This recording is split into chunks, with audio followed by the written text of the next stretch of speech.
Soyez les bienvenus, on se retrouve aujourd'hui pour une vidéo consacrée à 28 ans plus tard, film britannique et américain de 2025 réalisé par Danny Boyle, à découvrir en salle depuis le 18 juin.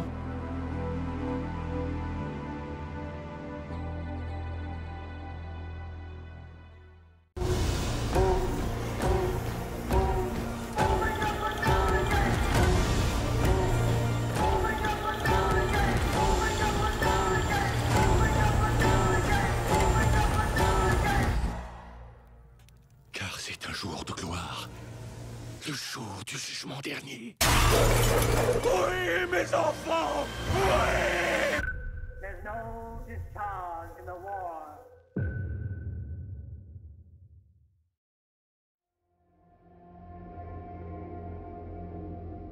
Réalisateur à la filmographie pour le moins éclectique, s'étant essayé aussi bien au thriller, à la science-fiction et à l'horreur, qu'au drame, au biopic et même, en partie, à la comédie musicale, l'anglais Danny Boyle, que j'apprécie beaucoup, se distingue notamment par une patte cinématographique bien à lui, un style caractérisé entre autres par l'énergie qu'il parvient à insuffler à sa caméra, contribuant à la nature viscérale de ses films, ou son utilisation de la musique qui en fait un élément clé de sa narration dont il repousse sans cesse les limites.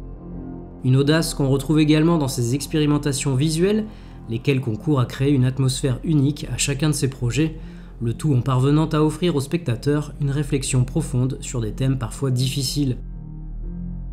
Si je retiens surtout le subversif et inventif Trainspotting, sur la dérive d'un groupe de jeunes écossais sans avenir accros à l'héroïne, ou bien encore le virevoltant et astucieux Slumdog Millionnaire, fable romanesque dévoilant la face cachée de la croissance indienne, mes œuvres préférées du plus punk des réalisateurs anglais demeurent celles qui, hasard ou coïncidence, s'attachent de loin ou de près les services du compatriote Alex Garland.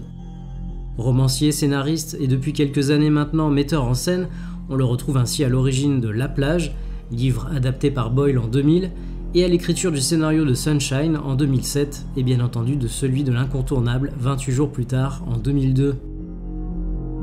Le film met en scène l'irruption d'un commando de la protection animale dans un laboratoire top secret, bien décidé à délivrer les dizaines de chimpanzés retenus en cage et soumis à de terribles expériences.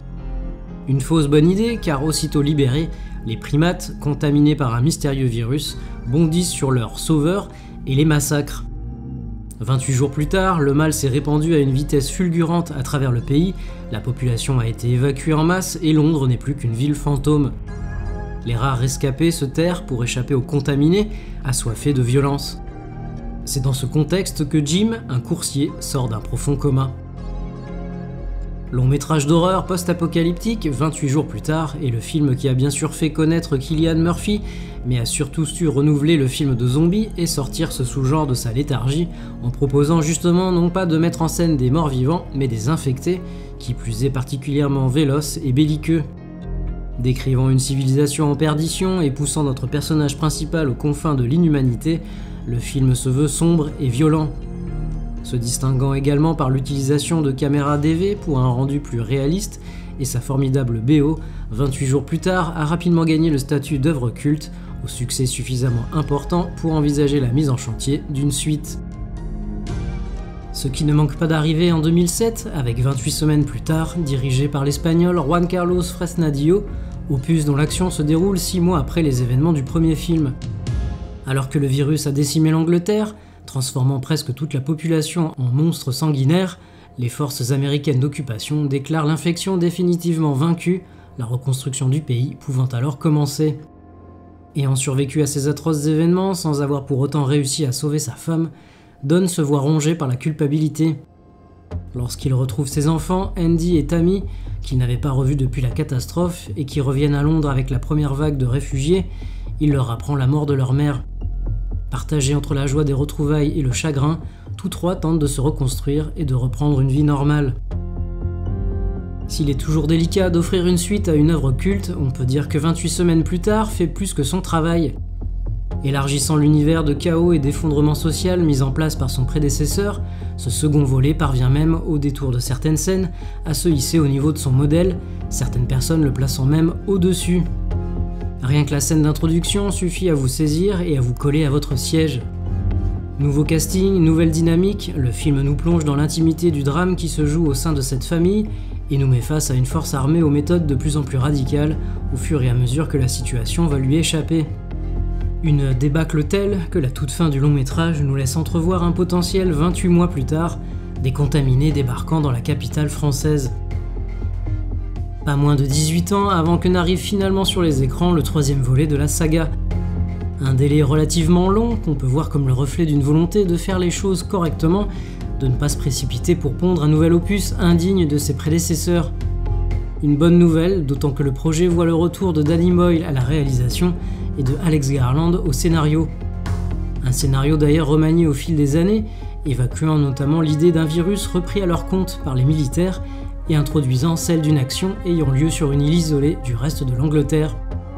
Il a fallu évidemment, compte tenu du temps passé entre le deuxième et troisième volet, s'interroger sur la manière dont les gens normaux ont pu survivre à cette infection et comment, de son côté, le virus a pu évoluer pour lui aussi survivre et continuer à se propager.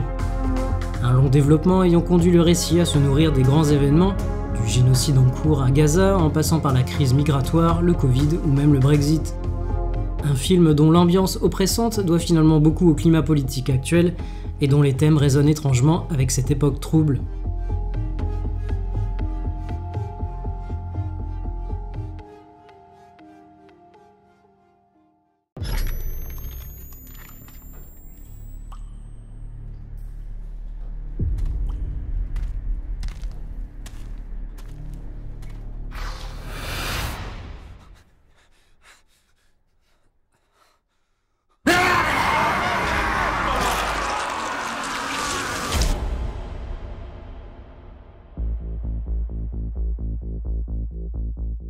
Dans ce troisième volet de la franchise, près de 30 ans se sont écoulés depuis que le virus de la rage s'est échappé d'un laboratoire d'armes biologiques. Si l'Europe continentale est parvenue à éradiquer la maladie, le Royaume-Uni vit depuis tout ce temps sous le joug de cette terrible épidémie qui infecte les personnes pour les transformer en humains, violents et enragés. Malgré une quarantaine impitoyable interdisant à quiconque de s'approcher de la zone, certains ont trouvé le moyen de survivre parmi les infectés. L'un de ces groupes de survivants vit sur une petite île reliée au continent par une chaussée unique. Parmi eux, Spike, 12 ans, qui s'apprête à sortir pour la première fois du camp, son père Jamie et sa mère Isla, mentalement perturbés. Sans véritablement spoiler le film, on peut au moins dire que le récit se scinde en deux parties bien distinctes, le tout ayant pour fil rouge les infectés bien sûr, qu'on retrouve tout du long et sous diverses formes, mais surtout le personnage de Spike. Si la première partie voit Spike tenter de faire bonne figure et suivre son père, lequel tient absolument à lui faire découvrir l'extérieur et le confronter, malgré son jeune âge, aux horreurs peuplant les terres abandonnées, la deuxième partie va au contraire se focaliser sur le voyage qu'il entreprend avec sa mère pour atteindre le campement d'un soi-disant médecin aux pratiques étranges. Comme évoqué plus tôt, le temps passant, il a fallu imaginer comment les non-contaminés, mis en quarantaine et donc dans l'impossibilité de s'échapper, ont pu s'organiser pour survivre aussi longtemps à leurs tristes conditions.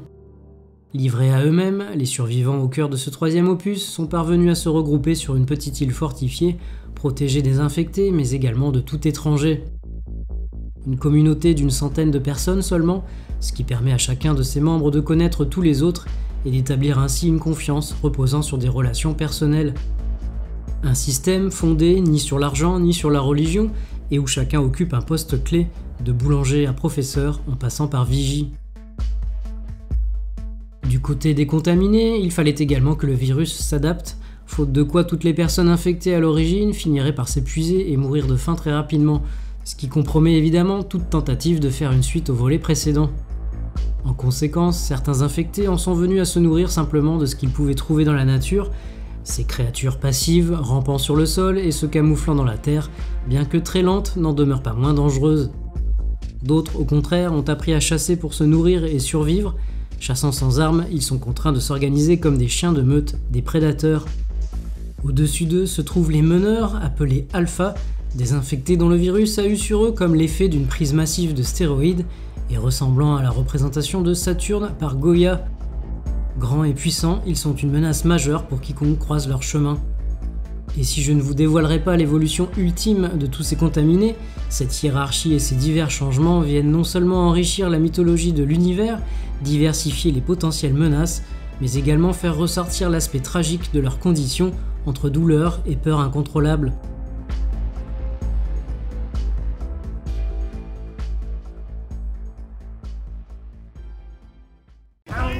Bullets in the bandolier.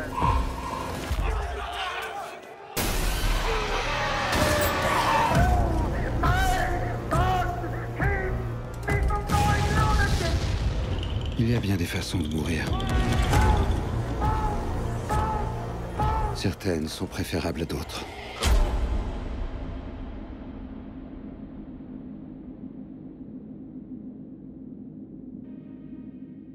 Personnage central du film, Spike voit son passage à l'âge adulte se produire bien plus tôt et bien plus douloureusement que prévu. S'il est question d'alpha du côté des contaminés, le film entend également dénoncer les comportements toxiques de l'autre camp, cette société quelque peu rétrograde dans laquelle évolue Spike. C'est notamment le cas à travers le père de Spike, Jamie, ce dernier considérant les infectés comme non humains, ce que certains éléments mis en place plus tard viendront quelque peu contredire, souhaite transmettre sa vision des choses à son fils, quand bien même celui-ci ne semble pas désireux de se conformer à ce modèle. C'est l'amour qu'il a pour sa mère et sa volonté de la sauver à tout prix du mal qui la ronge qui va l'amener à s'affranchir de cette autorité pour le moins nuisible. Il y a donc ici l'idée de tuer le père, ce qui était déjà le cas dans 28 semaines plus tard, et pas que symboliquement d'ailleurs, et de tracer sa propre voie sans jamais se retourner. Une décision qui l'amène à croiser la route du Dr Kelson, un bien curieux personnage aux airs de Colonel Kurtz. C'est finalement de lui que Spike recevra le plus de leçons de vie, et de surcroît les plus importantes, bien loin des considérations de son père. Il s'agit d'honorer la mémoire des victimes, de toutes les victimes, d'apprendre à survivre sans céder à la brutalité et sans perdre son humanité, et de rappeler que la mort touche tout le monde, non infecté comme infecté, et qu'il faut l'accepter comme un élément naturel du cycle de la vie.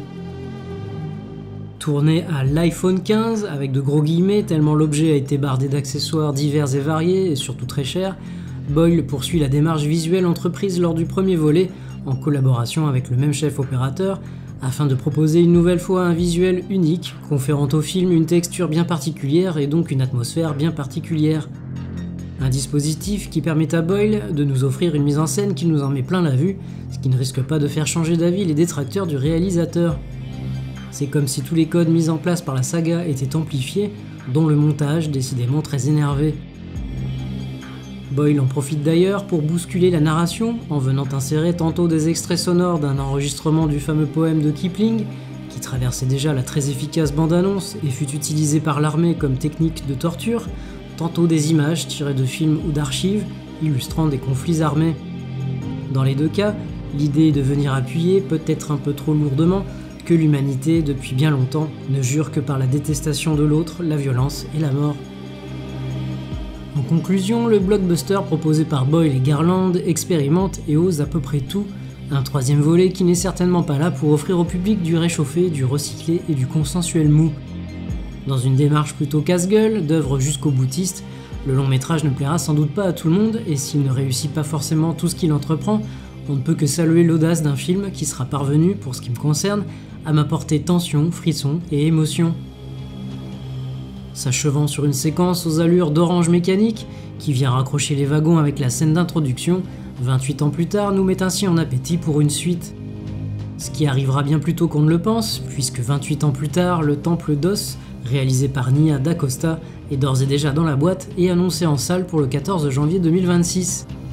Le troisième volet, censé être de nouveau dirigé par Boyle, est quant à lui conditionné au succès en salle de 28 ans plus tard. Vous savez donc ce qu'il vous reste à faire.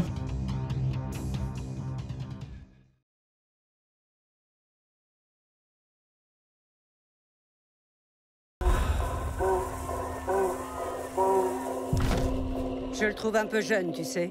Il est prêt, je t'assure. 7, 6, 11, 5, Dès que tu auras posé le pied hors de notre île, personne ne viendra te sauver. moving up and down again. Don't.